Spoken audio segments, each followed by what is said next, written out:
ቀጥል። እድሜስት አንደኛው ጓሩ ጉጓት ነበር እንዲህ ሾክ ተጥሎበት ነበር። ባሏ ሊገላት ነበር በእኔ የተነሳ። አፍቅራክ እህትህ ከኔ አንዋደድም ቢሆን ሁለተኛዋ እህቴ ያኔ ምንም አታውቀኝም። ይቼ ቡታጀሯ ትዞራለች ከሰው ጋራ እንትን አትልም። ነገር ምናምን የላትም፣ ፍቅር የላትም። ትዞር ትመጣና እናቷ ቤት ምግብ በልታ ምን ብላ ታድራለች። ሳውዲ ኖራለች። አልረዳኋት ሳንቲም ላይ ቦታ አውጥቻታለሁ። መቃብር ተምሶላት ማዕት ቤት እሱም በመኖሪያ ቤት ውስጥ 72 አካባቢ ጉድጓድ ተምሶ እዛ ጉድጓድ በራፍ ቆሜ አድኛታለሁ። ለበበል አድናታለሁ።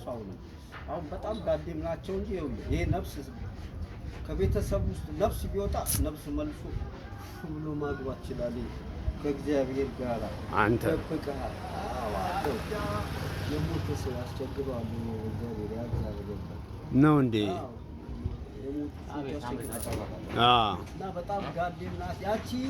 አንድ ቀን አሹቴ የሚባል ቦታ ወስዶ ሁለቱንም አጎራቸው። ይኸውልህ እዚህ ድረስ ጭቃ ልብ በል ማን ያውጣቸው? አሁን ደግሞ መላኮቹን ለምን አወጣቸው? ዛሬ ለዚህ ሰውዬ ቢላ እድሜ እስክልኝ ቆመ ብላ